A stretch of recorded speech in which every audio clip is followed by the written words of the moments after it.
in the interest of long-term development of the state.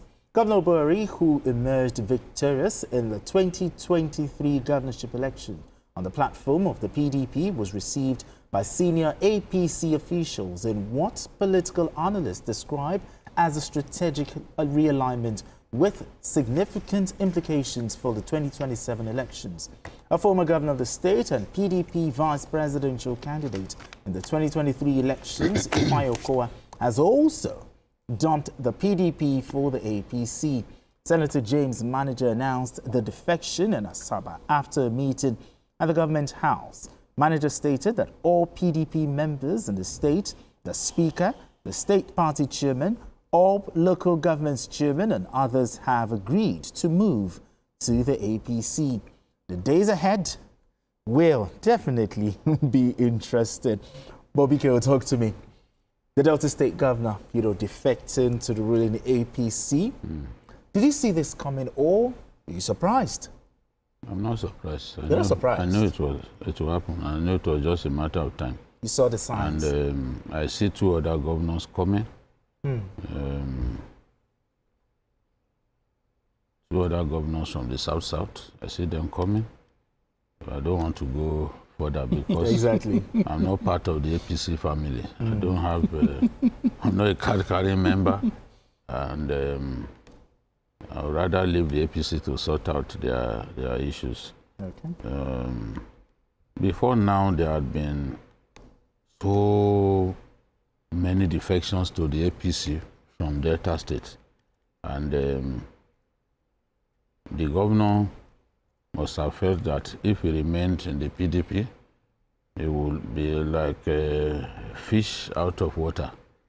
So remember, James Ibori's daughter defected since last year. Okay. And some were saying she should lose her seat in the assembly on account of that. And others too. All the three senators from the state are APC senators now. Ned Nwoko led the two other senators into the APC. So remember that the former Deputy Senate President, Ovie Omoagege, yes? Omoagege, not Omoagege. Okay, Omoagege had been saying that Governor Sheriff Oborevori must not come into their party. He sensed that Governor Sheriff will come into the party. So he kept saying, no, you are not wanted in APC. You are not wanted. Don't come into APC. APC that does not belong to you. You want to determine whether somebody can join. Of course, his own game is clear. If the governor comes into the party, it will affect his he chance. becomes the leader of the party. Because the governor is the leader of the party in the state. Whether it's PDP or APC, is the same thing. Where you have a sitting governor, he automatically becomes the leader. Where you have a former governor, you've not been able to produce a governor. Okay. The former governor becomes the leader. When there is no former governor from your party, then the highest ranking political office holder like a senator, assumes the leadership. Okay. So Omoagege had always seen himself as a leader, and he's a leader in his own right. And he's been eyeing the governorship. He knows that once the governor comes, it will affect his chances. It will affect his chances. Because this thing is by delegate system. True. So, and the governor with all the resources at his disposal, you can't come from nowhere and defeat a governor in a primary election. It's not going to be easy, So I saw this coming. In fact, we were discussing this issue, and Kunleshi was sitting here. Invariably, I had to say, it's enough. Because he was beginning to say, oh, the president is a lot stronger now. We wanted to talk about those who are coming. Absolutely.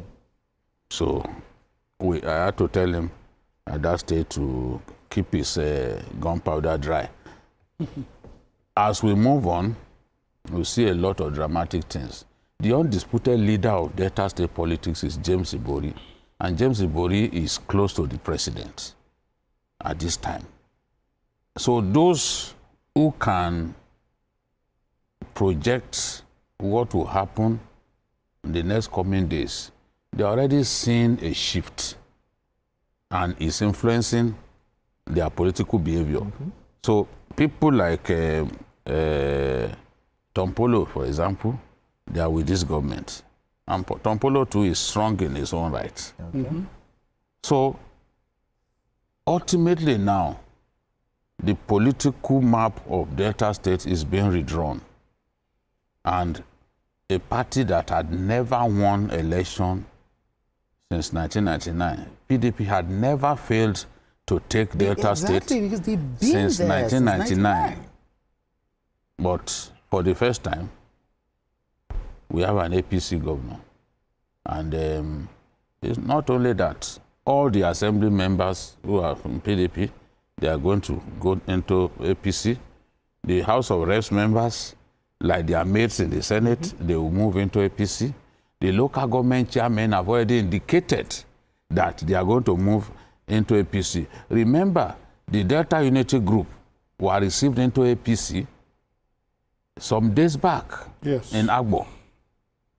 So these defections will continue to happen as we move inexorably towards 2027. And it will really make 2027 politics very interesting. Very interesting. All right, Kaide, what's the implication of these defections?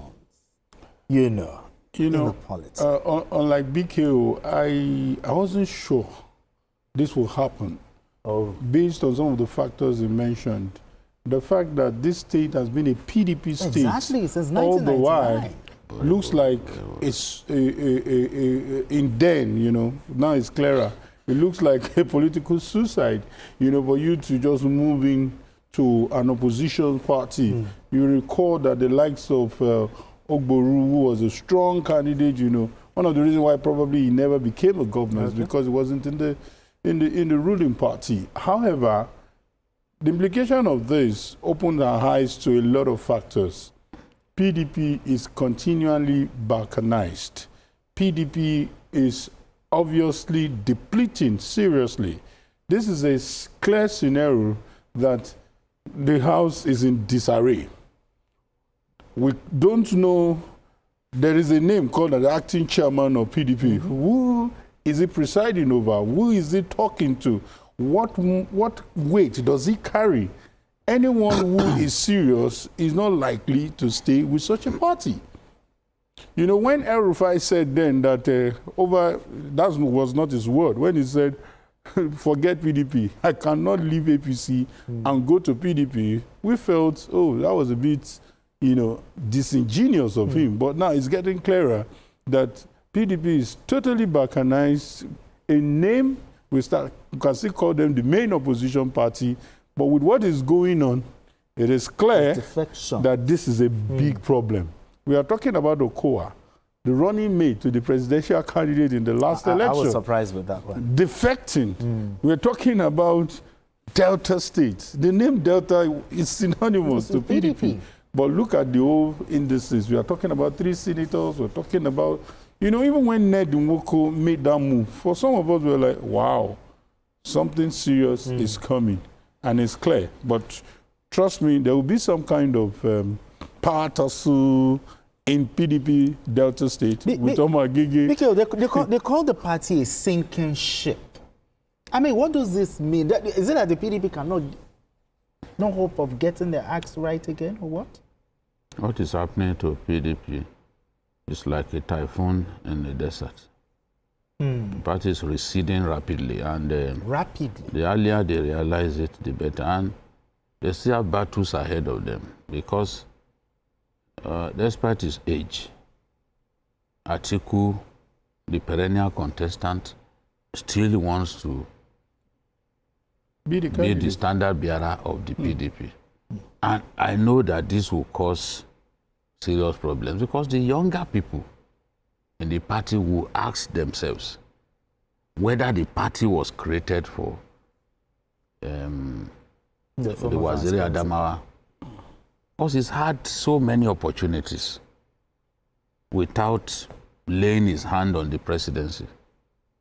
He's been a perennial contestant, he's been a perennial litigant. Every opportunity, he throws his hat in the ring. And on many occasions, he gets the nod. This time around, many of their governors will show an interest in the presidency. They are going to slug it out with Atiku.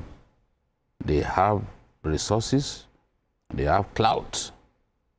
So maybe his best chance is to move to SDP, because I know that those governors, Bala Mohammed, Rotimi Makinde, Wike, yes, Sheyi Makinde. Okay. Rotimi is the former federal lawmaker, Okay. you know. Sheyi Makinde and others are also interested. Okay. And they know that with Atiku not out of the way, they do not stand a chance. So they are going to slug it out to make sure that Atiku does not get the tickets. Okay. We have Isa calling from Boji. Isa, let's talk. Okay. Isa? Yes, how are you? Yes. Okay. Good evening. Good evening. Let's talk.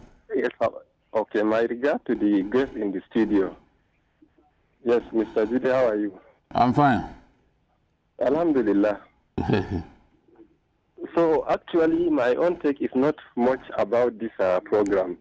I just want to draw the attention of our leaders towards doing what is right for us at this moment. For me, I'm seeing this politicking is not yet time for it. Please, they should hold on for a while and look at the issues at hand and address these issues, pressing issues that are becoming very obvious to the country. Please and please let them hold on. Everybody should hold his arm and let us address especially this issue of security. Look at how it's ravaging our people in the North Central and even our state and our zone. So please. All right. Thank you so much. Thank you so much. Thank you so much. He has a point. Political leaders should focus on governance rather than 2027 politics. That's the point that he's making. I also think that he's right, because even the president said, no, I've not asked anybody to start campaigning for me. You know, so these defections will point to the fact that people are already warming up to for 2027 politics. So he has a point in saying, look, let's focus on governance, let's solve the big problems. Exactly. You still have 2 years. Bothering our people. Your final thoughts on this? Yeah, I think there are clear signs that as much as we should focus on so many things bedeviling the country, in the political landscape, there is, I don't know what will happen in 2027. It's looking like opposition are in total disarray, and we may just have a landslide in 2027. All right, fingers crossed. All right, let's move straight to our next conversation. In the face of Nigeria's perennial power failure and rising energy costs, exploring alternative energy sources in line with global best practices might be the way out of the woods for the country. Following recent concern by some Nigerians, the presidency has defended the Federal Executive Council's approval of a 10 billion naira solar energy for the State House, Abuja. The special advisor to the president on information and strategy, Bayo Ononuga, noted that the project is to enhance energy efficiency and save costs in the long term. As part of these moves, the federal government also commissioned a 509 kilowatt solar photovoltaic power plant at the head of civil service of the Federation Complex in Abuja. All right, BKO, since this news broke out, we've seen torrent of comments, reactions, But tell us, give us detail. Why is the State House switching, to solar energy? Why shouldn't the State House switch to solar energy? Is it a crime? Some of us have always demanded that, look, we have so many power generating sources. Okay. But we have focused so much on gas-fired plants. I don't know any country that behaves like this. There are other energy sources that you can explore. It cannot be a crime. It's just that everything that government does, people want to criticize, even when it makes absolutely no sense to criticize. What is wrong in renewable energy? We have REA, created by law, to ensure that we create as many off-grid power solutions as we can. I was in Obudu, where for years they didn't have access to power. There is a place called Bottom Hill Community in Obudu. It's at the foot of the mountain. I was there when they gave them, when REA, I went with the former Minister of State for Power, who had the mandate to oversight REA, Rural Electrification Agency. And they gave them electricity. If we see the way the people were jubilating. And then at the top of the mountain, they also gave them solar power, so that the Obudu resort can run on renewable energy. South Africa uses coal largely. Brazil, hydro. We, more than 97% of our power generating capacity is gas-fired. So what is wrong in saying, okay, let's use solar? In India, there is an airport that runs 24 hours on solar. Our people, a lot of our people who are educated, who are based abroad, maybe they don't read, or deliberately they just like argument. Solar, if you are saying let us save money, save costs, solar is way cheaper. That's where I'm going. It's way cheaper. How can government decide to go for something cheaper and then it becomes a problem for people? What's going on? We are the ones saying that, okay, the government is wasteful. Government has now gone for something way cheaper. Solar is way cheaper to run. In fact, in my house now, I'm going to install solar because I'm tired of buying petrol. And sometimes there will be light. My family, they've slept off. When I return home, I will see my generator working and there's light in the neighborhood. I don't want that to continue. So I'm going for solar.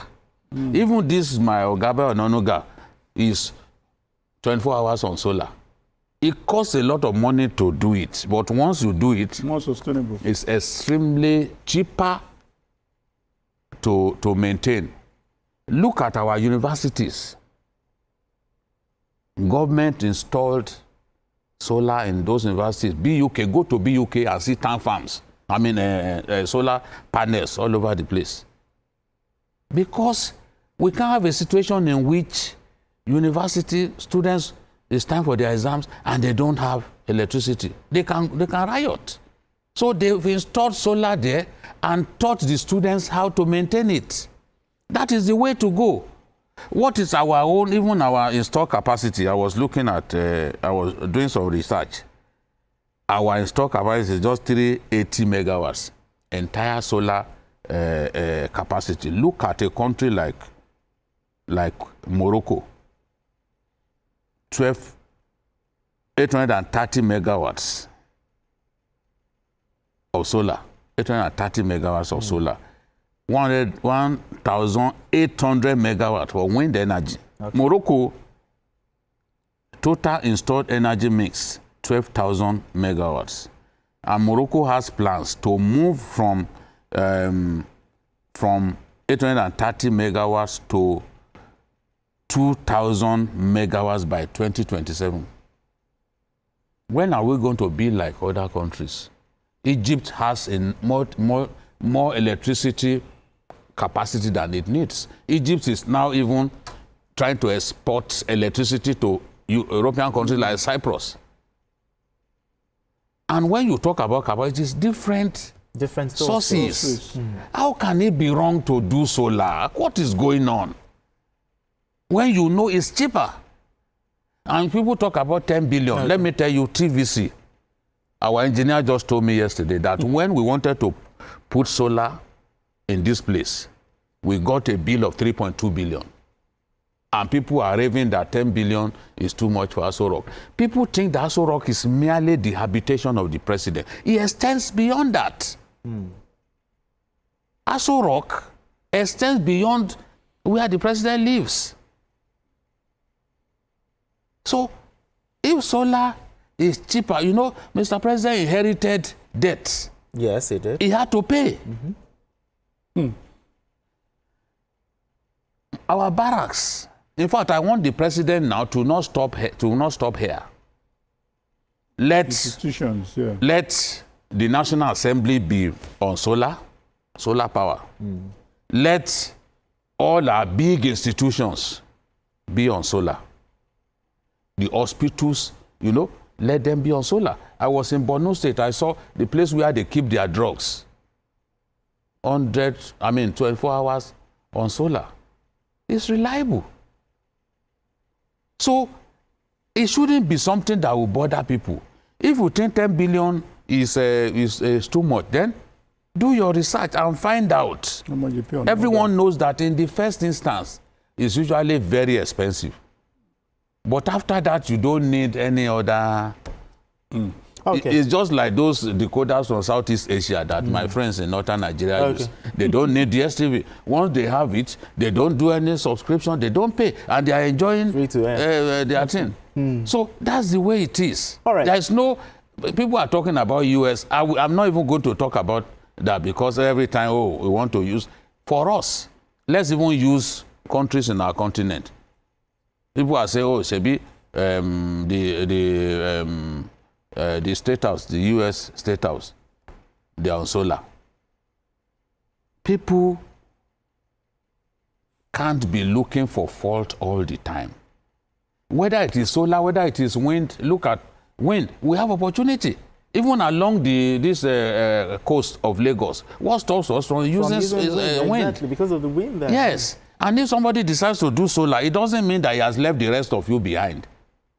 If we free some of those big entities from the national grid, the national grid will be more stable and be more efficient. I think this is what Nigerians need to know. Exactly. But this is where I want to come from. I mean, considering the fact that millions of Nigerians are grappling with, blackouts and also bills, electricity bills. Why now?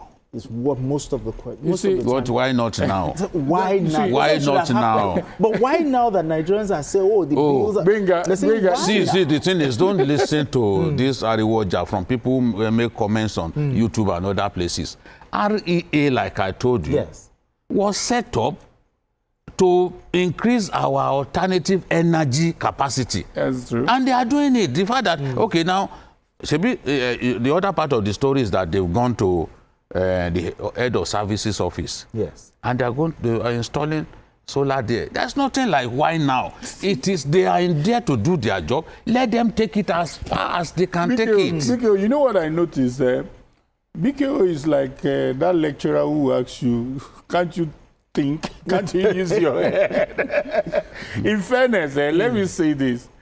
BKO should remember that a good number of people who make this comment, they are like mob people. They just react on issues. Funny people. You understand? Somebody just control the conversation and they jump on everybody without thinking. Because immediately this story came up, I was just looking at my neighbor, whom I've been admiring all this while. Because every time we're talking about band A, band B, band C, we just be looking at us. What are they talking about? What are they talking about? And when he told me then, I felt so foolish. I was looking at the cost of doing it. Now I'm paying so much in the name of band A, band B, band C, and electricity, and even the inverter that I'm using. You understand? When the battery lasts for after 2 years or 3 years, you have to buy another battery. So why not, solar? And that's the question. And like you said, people want these optics. They want the government to say, oh, we feel your pain, therefore let's pretend to be with you. Meanwhile, it is our money they are spending, and they will be spending more. Absolutely. Are you getting the education BK is right to push? They'll be spending more.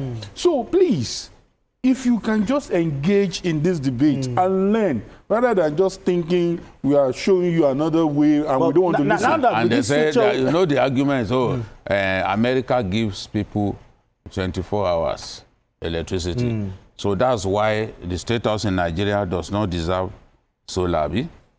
So are they saying now that there are no poor people in America, that people don't live under bridges in America, that homeless people are not in America? Because there's another conversation they've not even had. Do you know what it means to pay for electricity in those countries?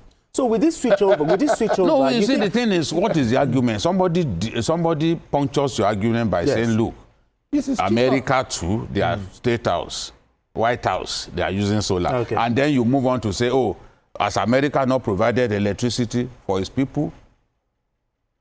But the point that I'm making, when you make such comparisons, if they want to spend ₦1 here, you say, oh, but people are starving. Are people not starving in America? Of course. Oh, I get it. Are there not homeless people in America? So because people are starving, then government must not do anything again. Look at the argument that they shouldn't have completed the vice president's home.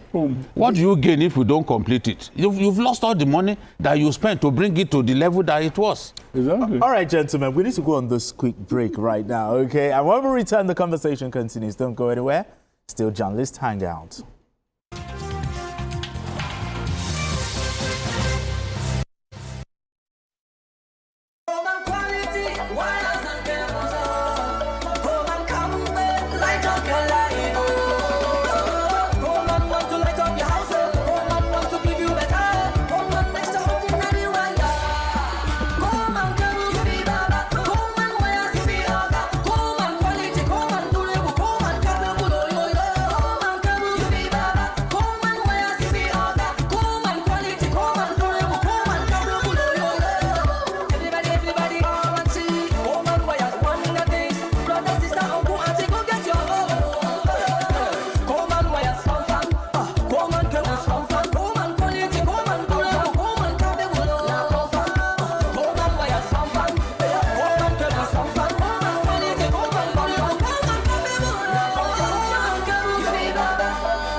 And cable, great quality, now with the new look. The Nigerian Army wishes to inform the general public that the online registration for 89 regular recruit intake recruitment exercise for trades, non-tradesmen and women will commence on 31st March 2025 for all interested and qualified candidates. Applicants must be single and be Nigerian citizens by birth. Applicants must be medically, physically and psychologically fit in line with Nigerian Army standards. Applicants must not be less than 18 years and not more than 22 years old for non-tradesmen and women, while tradesmen and women must not be older than 26 years as at 30th June 2025. For more information on eligibility and requirements, please visit Nigerian Army Recruitment website recruitment.army.mil.ng to complete online registration from 31st March to 17th May 2025. Selected candidates will participate in the state recruitment screening exercise scheduled from 2nd to 16th June 2025 in their respective state of origin. Nigerian Army Recruitment is free. Brigadier General Chibueze Ogbuabo, Director, Directorate of Recruitment and Money, Army Headquarters, Announcer.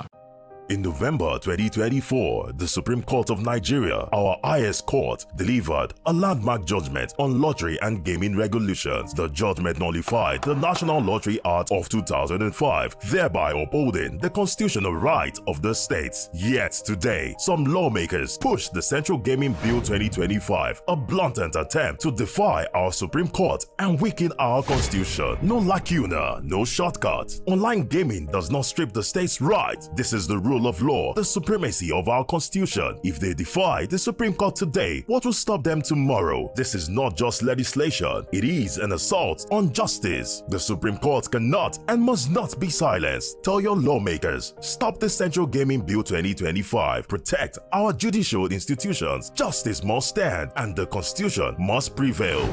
Sponsored by Federation of 26 States Gaming Regulators.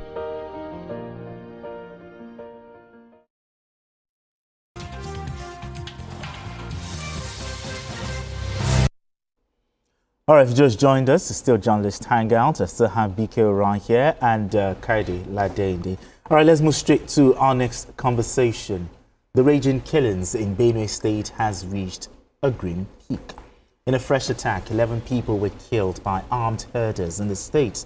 In the face of this wanton killings, Governor Hyacinth Alia has pointed accusing fingers at foreign mercenaries, suggesting their involvement in the killings.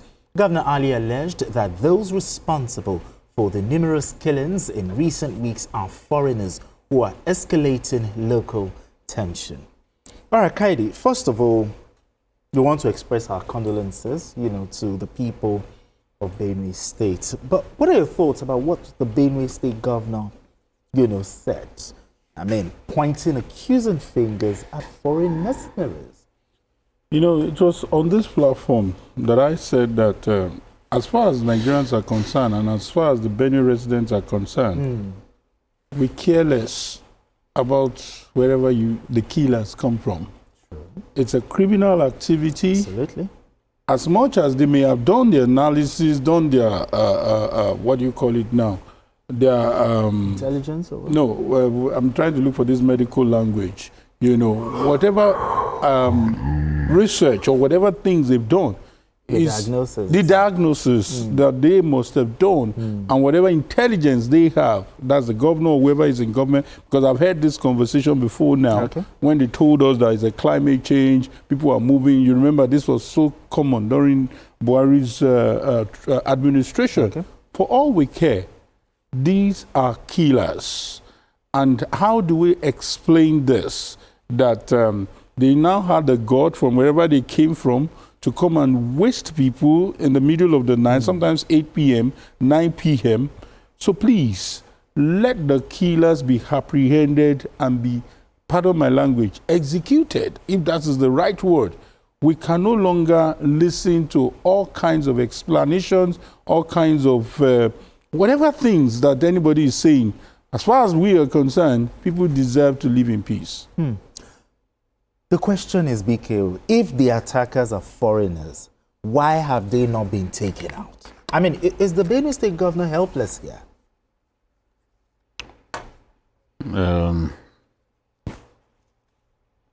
Whether they are foreigners or Nigerians, we deserve to deal decisively with these people. Absolutely. The governor is saying the truth, and it's a militia.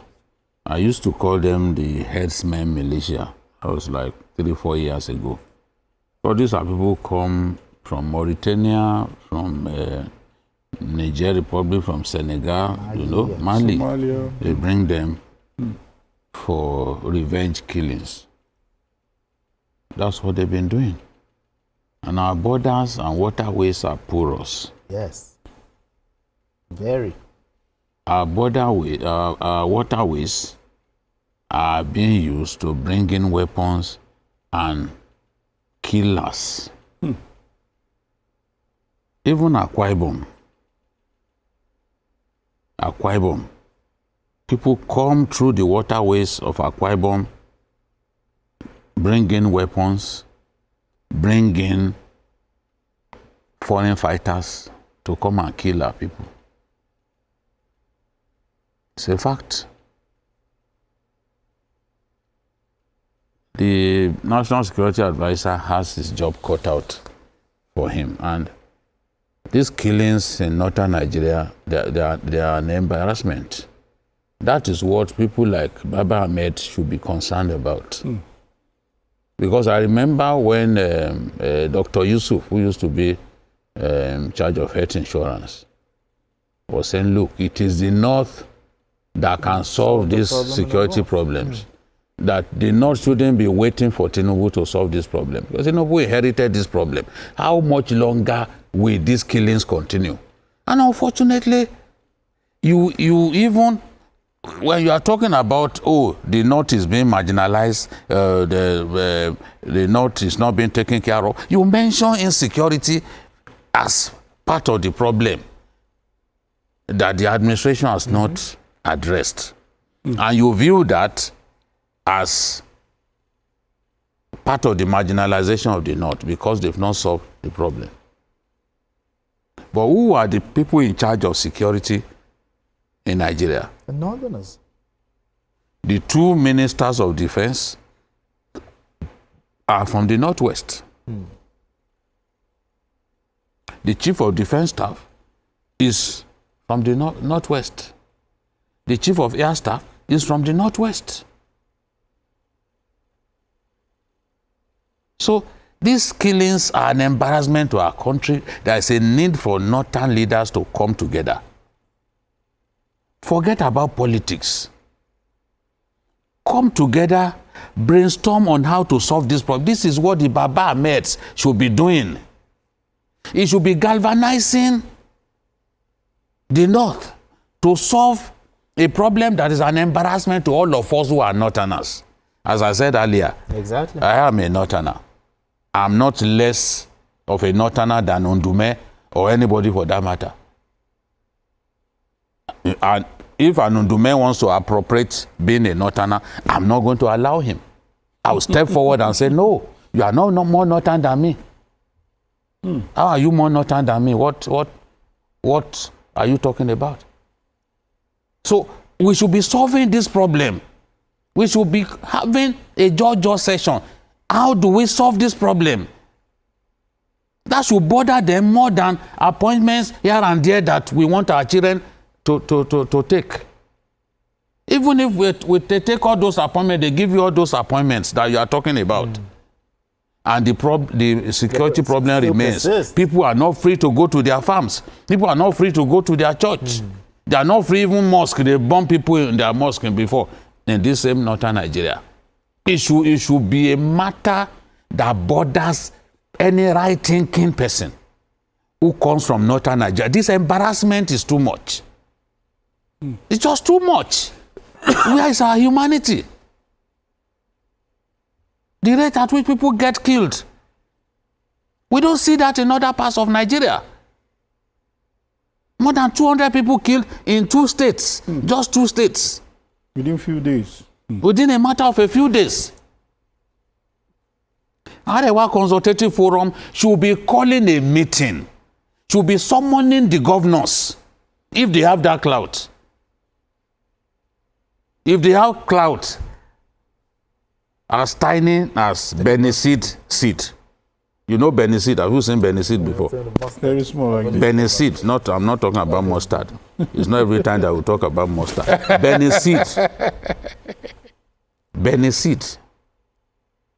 If they have clout as tiny as Beneseed, they should be able to summon the Northern Governors Forum. Let us sit down. Governor Obasani, the governor of Gombe, and other people. Come, let us have conversation about these embarrassing killings in our region.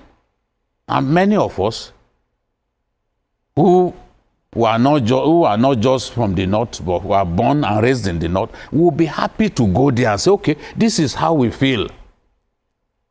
That's more important than little positions here and there. Oh, the North is marginalized. What of the self-marginalization that is going on? People who are unable to go to school. How many boarding houses are operating in the Northwest, for example? People have fled. Many community schools have been closed. Shouldn't that bother them than just tokenism, appointments here and there, symbolism? Shouldn't that bother them? That should bother them. Okay. Honestly, that should bother them. Use your clout as old men. Someone, these governors will say, what do we do? Enough is enough. What do we do? People will be, and there are academics, brilliant people in Northern Nigeria who will come and offer suggestions so that we can find a solution to this thing. This is not simply the problem of the government of the day. It is the person who is naive that thinks, oh, this is simply Tinubu's problem. That you can weaponize, you can politicize. No, it is the problem of the region. What this governor is saying is the truth. But we have to move forward to say, okay, we've had. How do we solve it? Foreigners are coming into our region to kill people. How do we solve the problem? All right. That's what we should be talking about. We have Boniface calling in from Jos. Boniface, let's talk.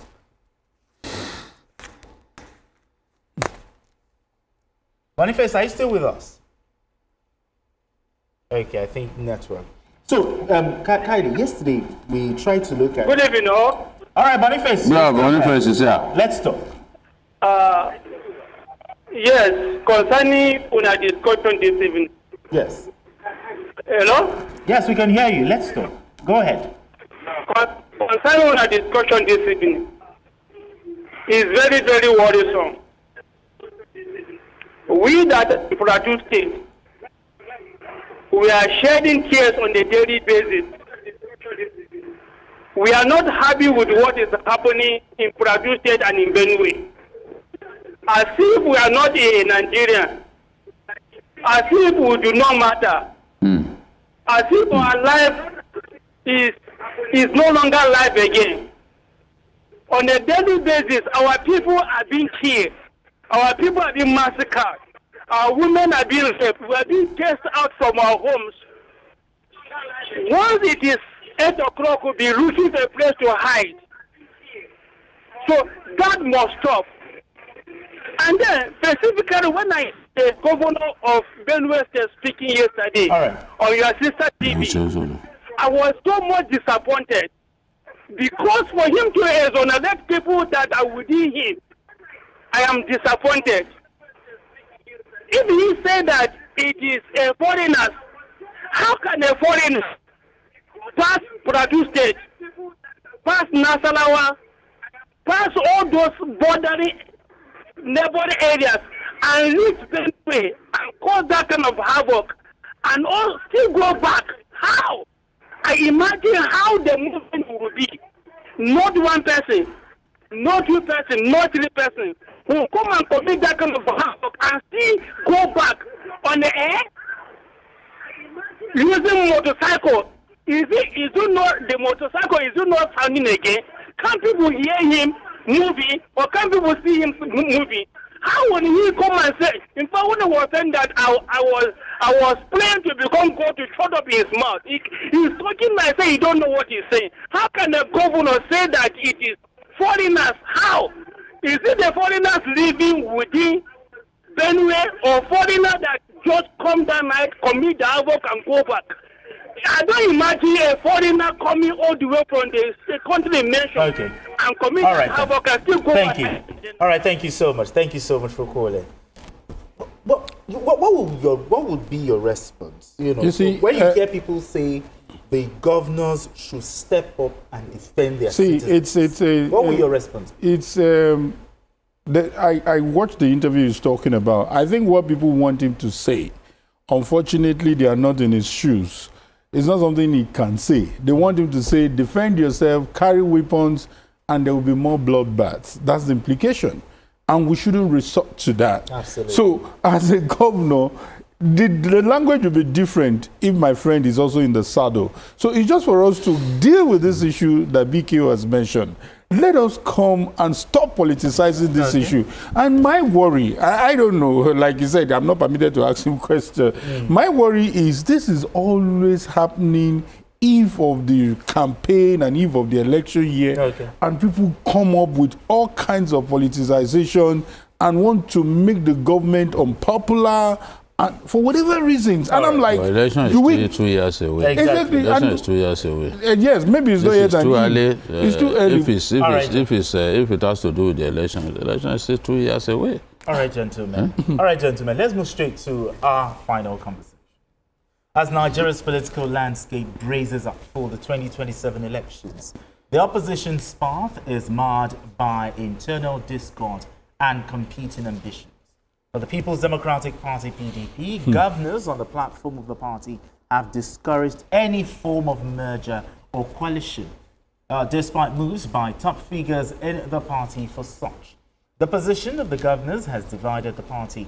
Meanwhile, the 2023 presidential candidate of the Social Democratic Party, SDP, Adewale Adebayo, has warned former Vice President Atiku Abubakar, former Kaduna State Governor Nasir El-Rufai, and other opposition leaders against any attempts to hijack the party for personal political battles against President Bola Tinubu. Adebayo said the SDP remains committed to serving the people and not a platform for disgruntled politicians seeking Revenge. Oh, those are strong words. Okay, but let's start from the PDP. The PDP's governor's position on the merger and coalition is very clear. No merger at all. And this position, they said, is dividing the party. But talk to me. Does the voice of the PDP governors mean the voice of the entire PDP? No. The PDP Governors Forum is not a decision-making organ of the party. The most powerful decision-making organ of the party is the convention. And then after the convention, you have the neck of the party. Governors, yes, they are influential, but they are not a decision-making organ of the party. We have to state that clearly. Exactly. No doubt they are strong, but many people within the party believe that a coalition can work. I can sense why these governors don't want a coalition, but perhaps they don't want to share power and all that, because when you go into a coalition, you have to be ready for power sharing and horse trading and all that. They are not ready for that. They believe that they can go it alone. They believe that if the PDP puts its house in order, it is strong enough to take power from the ruling APC. This is the way they are thinking. And if you remember 2019 election, the PDP did very well in that election in terms of the new states that they claimed.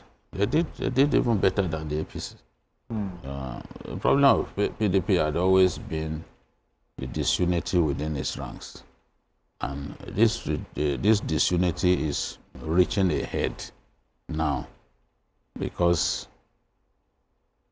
different power people within the party are doing a lot of power grabbing.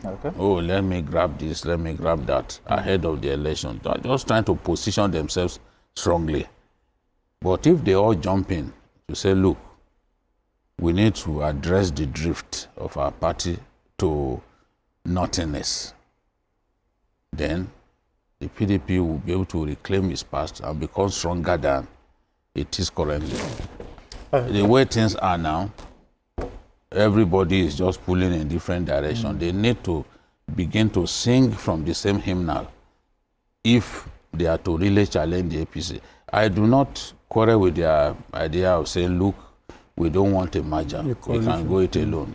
So they must have felt that given the performance of the party in the last two elections, that they are strong enough to make a good showing in the election. And I agree to a large extent. But if the party continues to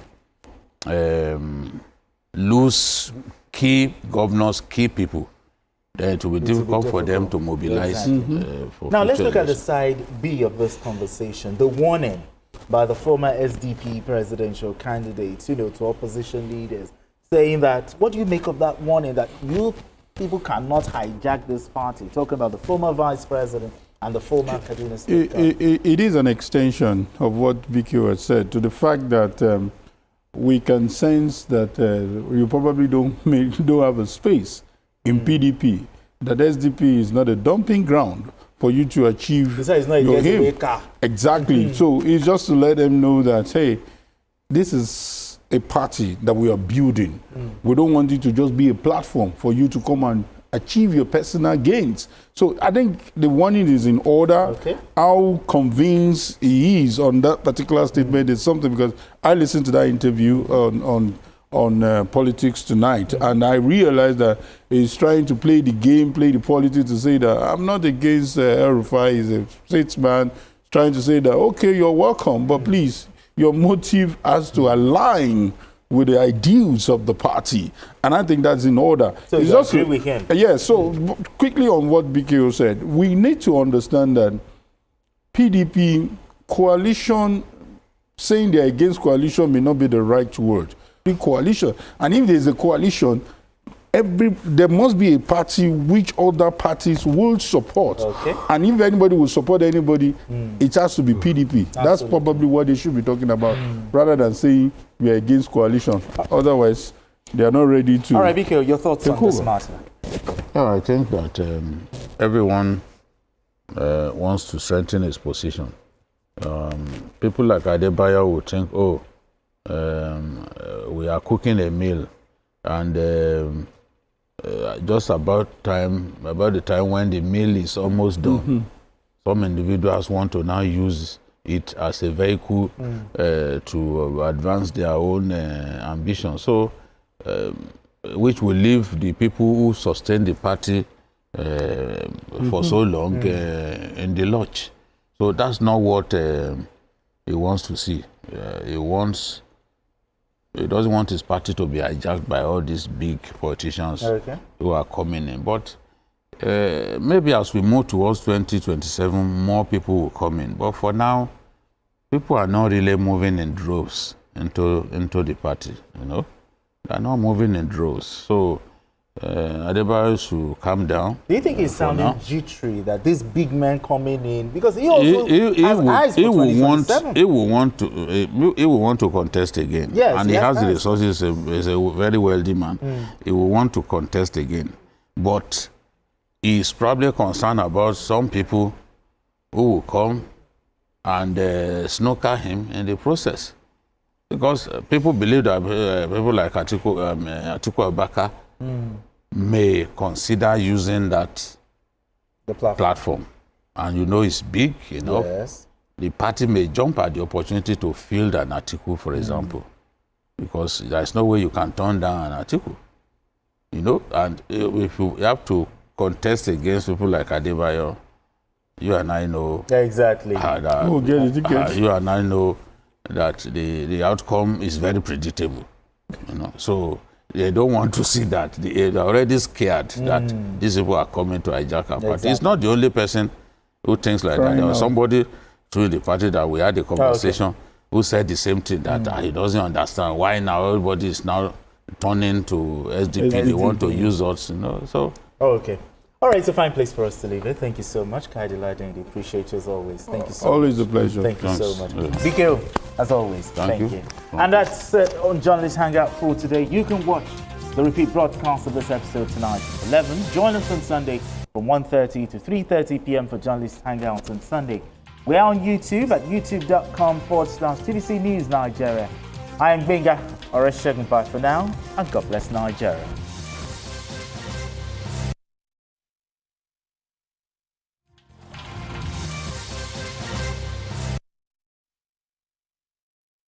The following is a paid presentation by ShopX TV.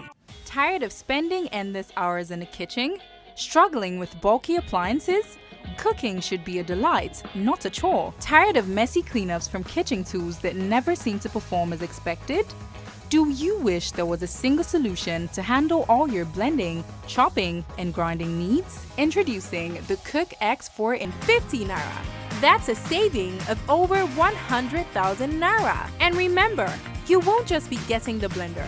There is more. Order now and you receive a premium knife set valued at 30,000 Naira. Absolutely free. We'll also deliver the Cook X 4-in-1 blender to your door for free. But hurry! This flash sale is for a limited time only. Stock is running out fast, so don't miss this opportunity to upgrade your kitchen at an unbeatable price. Call now while stocks last. Proceeding is a paid presentation by ShopX TV.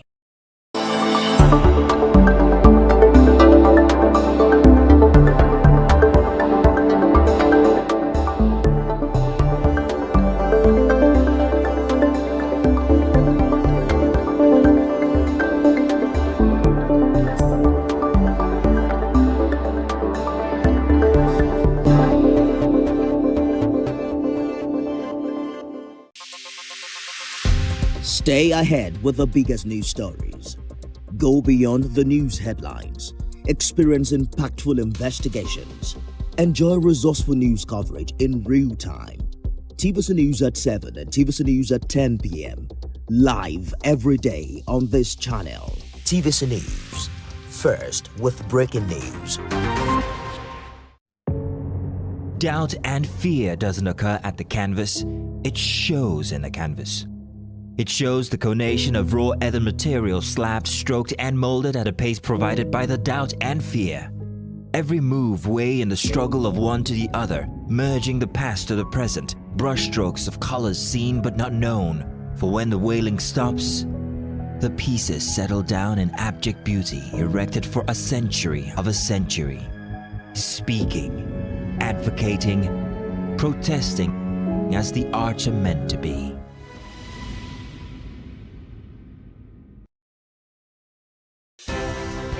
At TVC News, wherever the big news